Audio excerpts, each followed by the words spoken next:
Ronan দেখলেন এবং ইব্রাহিমকে আনার যে যাত্রাটা সেটা আসলে কেমন ছিল, কতটা কষ্টসাধ্য ছিল? এখন কষ্ট বলাটা ভুল হবে বিকজ এটা করার জন্যই তো আমরা এসছি এখানে। But yes, it is true, এটা মানে অনেক টাইম কনজিউমিং, আপনার অনেক সময় দিতে হয়েছে এবং এখানে কিন্তু অনেক লেভেলের কাজ আছে। প্রথমে তাদের প্যারেন্টসদের সাথে যোগাযোগ করা, তাদের প্যারেন্টসকে কনভিন্স করা, তারপরে তাদেরকে কনভিন্স করা। আপনাকে বুঝতে হবে দে আর অল 18+ বয়েজ, সো তাদের ইন্ডিপেন্ডেন্ট একটা ডিসিশনের ব্যাপার থাকে। সো তাদের সাথে কথা বলে কনভিন্স করা, এনশিওর করা যে বাংলাদেশে they will be safe and sound. So ওইটা একটা জার্নি। তারপরে কাজ করতে হয় আমাদের উইথ দেয়ার পারমিশন, তাদের ডকুমেন্টেশনের। যেমন রোনান এবং ডেকলানের অনেক সময় লেগেছে বিকজ তাদের হোল ফ্যামিলি ট্রিতে খালি নানি বাংলাদেশি। So এই ধরনের সবারই চ্যালেঞ্জ থাকে এবং আপনি জানেন যারা বাইরে থাকে তারা কিন্তু অনেকে আর পাসপোর্টটা রিনিউ করে না।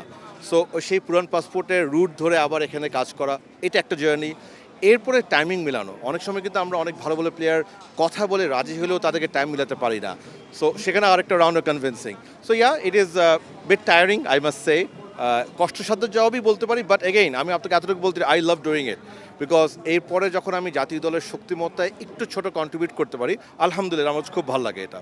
একদম একদম শুরুর ঘটনাটা জানতে চাই, যখন আপনার রোনানের সাথে প্রথম যেদিন যোগাযোগ হয়েছে সেই যোগাযোগটা আসলে কেমন ছিল, বা প্রথমে কি তার সাথে যোগাযোগ হয়েছে নাকি তার পরিবারের সাথে যোগাযোগ হয়েছে, যার সাথে যোগাযোগ না কেন সেই সময়টা আসলে কেমন ছিল বা কী কথোপকথন হয়েছিল একদম শুরু?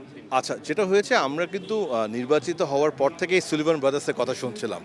বাট আমি যেটা সবসময় করি, ক্রেডিবল সোর্স না পেলে আমি কখনো গাই না বিকজ এই মিডিয়াতে, সোশ্যাল মিডিয়াতে বলেন অনেক অনেক কথা বলে। সো আমাকে ওই যে সেফ বাংলাদেশ একটা প্ল্যাটফর্ম আছে, দিন ছেলেদের নাম, সো ও প্রথম রিচ আউট করে যে আমাকে বলে যেরকম সুলিভান ব্রাদার্সের নানি এখানে আছে, আপনি একটু প্লিজ স্যার কথা বলবেন নাকি। তো আমি বলছি হ্যাঁ, কোনো আসবে না, এবার আমি আমার সাথে সরাসরি কথা বলবো, কোনো ভায়া না, because if I want to talk I will talk to her directly. He was very nice. ও বলছে না ভাই স্যার আমরা এটাই চাই, আপনাকে আমরা নাম্বার দিয়েছি। সো আমি প্রথম ওনার নানুর সাথে কথা বলি, অলমোস্ট 1.5 বছর আগে, if I am not wrong, কথা বলি। So primarily she was very positive. তারপর ওনার প্রাইমারি কাগজপত্রগুলি নিয়ে আমরা দেখি যে একটা ক্যালকুলেট করি কতদিন লাগবে আমাদের, and then at the same time আমি এটাও দেখি যে আমরা কখন আসলে ওনাদেরকে প্রয়োজন হবে, because they are very young. তারপরে আমি উইথ ওনার নানুর পারমিশন, নানু থেকে ওনার বাবা মার নাম্বারটা নিই এবং ওনার বাবা মা দুজনকে আমি মেসেজ দিই, অ্যান্ড তারপরে ওনার বাবা রেসপন্ড করেন এবং আমি ওনার সাথে একটা জুম মিটিং করি। Zoom meeting he was very professional, thorough gentleman and a very positive person. উনি নিজে ফুটবলের coach, so he was very practical. উনি বলে দেখো আমার ছেলেরা অনেক ইয়াং, আমি কিন্তু চাবো ওরা ইউথ টিম দিয়ে শুরু করুক। আমি বলছি হ্যাঁ, আমার প্রেসিডেন্টেরও সেটাই ডিজায়ার। দেন আমি ওনাদেরকে বলি যে আমরা আপনাকে একটা অফিসিয়াল ইমেল করবো, আপনি কাইন্ডলি ইমেলে আমাকে কনসেন্টটা দেন, বিকজ এগেইন তারা 18+, সো আপনি জাস্ট তাদের কাগজপত্র নিয়ে কাজ করতে পারেন এরকম without their consent. So they were very kind to give us the consent as well. তারপর থেকে আমি নিয়মিত যোগাযোগ ছিলাম ওনার বাবার সাথে। মোটামুটি যখন ডকুমেন্টেশনের একটা ভালো পর্যায়ে যায় তখন ফার্স্ট আমি ওই রোনান ডেকলানের সাথে জুম মিটিং করি, ওই সেই বাংলাদেশের ছেলেরাও থাকে।